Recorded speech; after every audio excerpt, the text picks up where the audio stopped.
Okay, this lesson is on the humanistic approach, and it's the final approach in the Year 1 psychology textbook.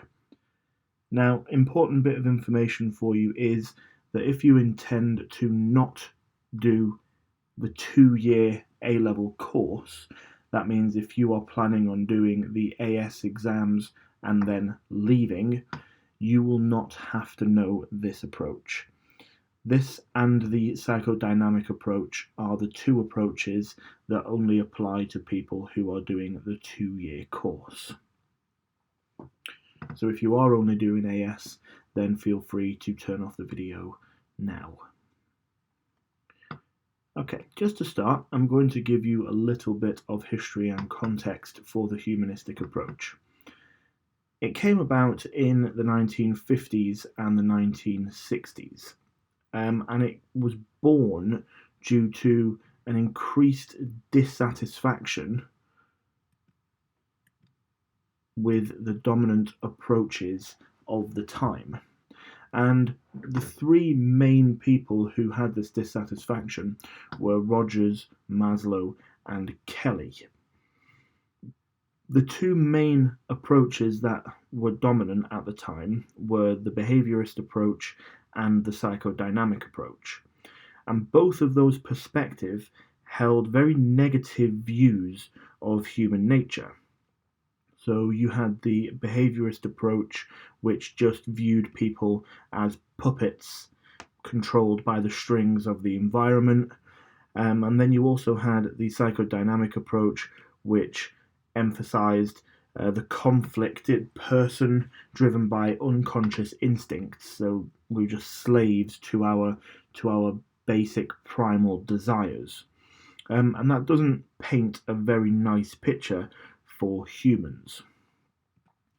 And because of that increasing dissatisfaction, it led to the emergence of a new approach, the aim of which was to explore a more meaningful vision of human nature, one that isn't just doom and gloom all of the time. Now, the humanistic approach is different in one very, very specific way, and that is it actually emphasizes free will. So, up to now, all the approaches that we've looked at have been in some degree very, very deterministic, because they all suggest that our behavior is either entirely or partly shaped by forces over which we have absolutely no control. Even the cognitive approach, which claims that we're free to choose our own thoughts, still says we can only choose within the realms of what we know. The humanistic approach, however, is very different in this respect because it says that we're essentially self-determining and we have free will. Okay? But that doesn't mean that people aren't affected by external or internal influences, but it does mean that we're active agents and we have the ability to determine our own development. Okay, so that means that humanistic psychologists such as Rogers, Maslow, and Kelly, they actually reject scientific models and attempt to establish general principles of human behavior.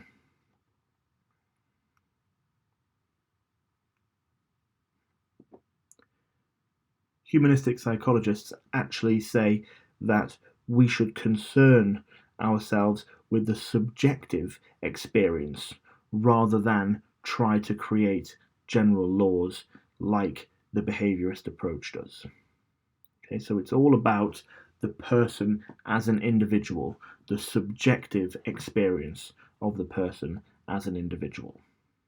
Okay, and that's often referred to as the person-centered approach. Okay, to start us off, I'm going to tell you a little bit about something known as Maslow's hierarchy of needs.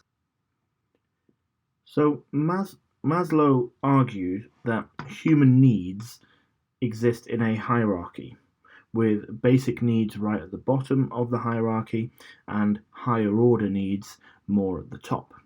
And it looks like this. So we all need the basic physiological needs: breathing, food, water, sex, sleep, etc. Okay, and only when we have that first layer can we then start worrying about the next layer. And once we have the next layer, we can start worrying about the next layer, etc., etc. Okay, the first 4 levels are referred to as deficiency needs. So if these needs aren't met, then we would experience as having something important missing in our lives. The top level, however, is different, and that's referred to as a being need.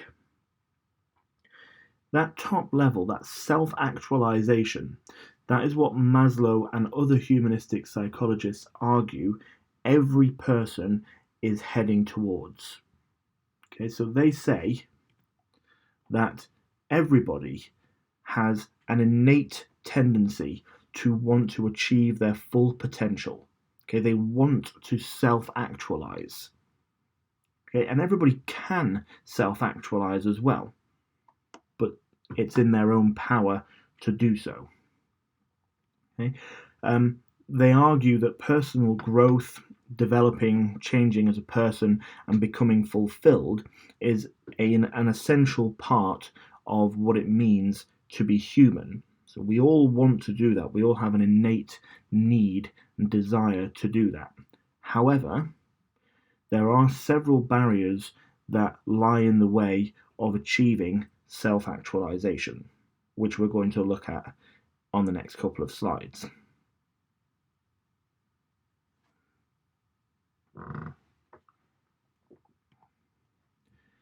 Okay, so in order for personal growth to occur, Rogers and Maslow and other humanistic psychologists suggest that an individual's concept of self, which means the way that they see themselves, has got to be equivalent to, or broadly equivalent to, their ideal self, which is the person that they want to be. Okay, so we all have these two different things. We have how we actually see ourselves and how we wish we were.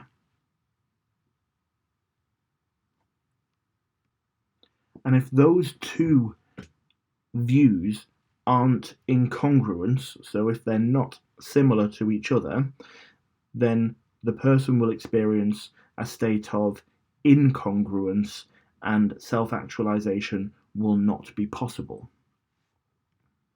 Okay, if that gap is too big, then growth can't occur because that person is most likely to experience some kind of negative feelings of self-worth, negative or low self-esteem, etc. And if a person is experiencing those things, then they can't focus on achieving goals, growing as a person, developing, etc. Now, many of the issues that we face as adults, according to Rogers, are actually rooted in childhood. Problems such as feelings of worthlessness, having low self-esteem, not believing in yourself, etc.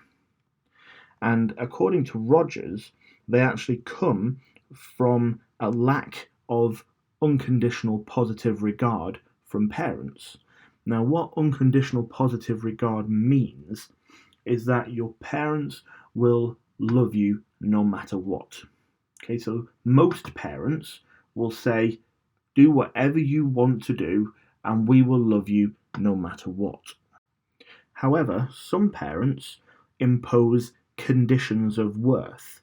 So they say things like, I will be so proud of you if you do this, or you will make me very happy if you manage to do this. Okay, so they actually set boundaries or limits on their love for their child. So they set conditions of worth.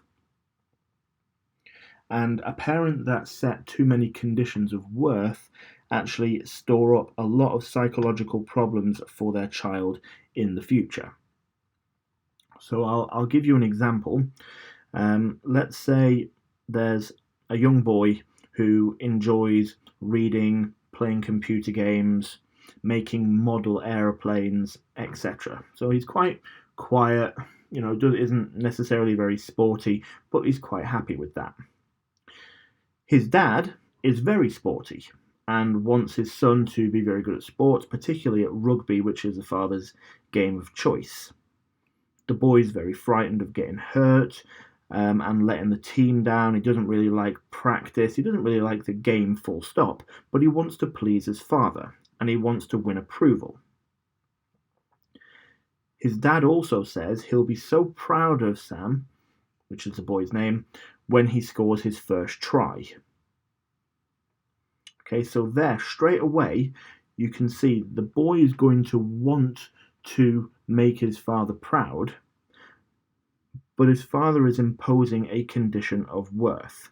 So the boy, Sam, will experience his father's love as conditional on him being good at sport, which will lead to an unpleasant state caused by how he wants to be for his dad and how he actually is. Of course, it could be the other way around, because if the parents accept their children for who they are and offer them unconditional positive regard rather than conditions of worth, then the child is more likely to grow into a fully functioning person who trusts their own judgment. Okay, they're more likely to be open and be able to experience positivity and be able to live in the moment rather than being stuck in the past or being preoccupied with the future, etc. Okay, so in my example, Sam's dad really should really just accept him for who he is and be proud no matter what.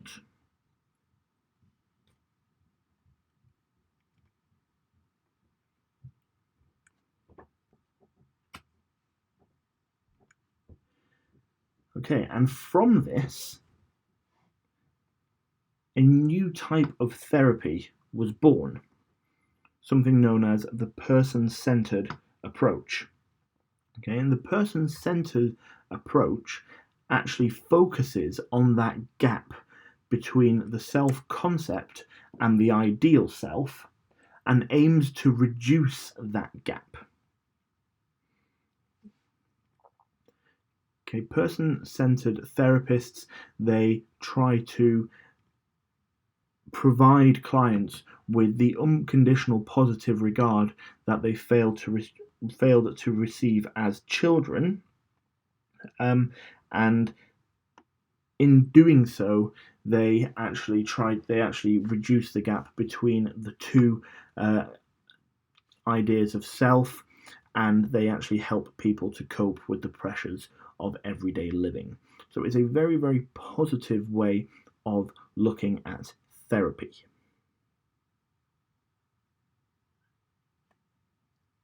So just coming back to this idea of positive psychology, the one thing that really does set aside the humanistic approach from the other approaches is that it does take a very positive view on human behavior. It doesn't say that we're stuck and that we're doomed to do things that we don't really want to do, or that we're stuck to and we're definitely going to develop some kind of mental illness, or we have no control over our behavior, etc.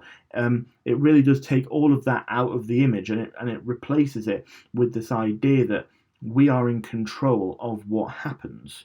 If we're unhappy at the minute, then we can make ourselves happier. If we have some kind of esteem issues or low levels of self-worth or anything else, then it is within our own power to change it, and we can be whoever we want to be. which really does make it a very, very, very positive view of looking at behavior. And it also makes it very popular as well with not just clients, but also within the psychological community on the whole. Okay, I hope that all makes sense to you. Any questions? Send me an email or ask me when you next see me. Thank you.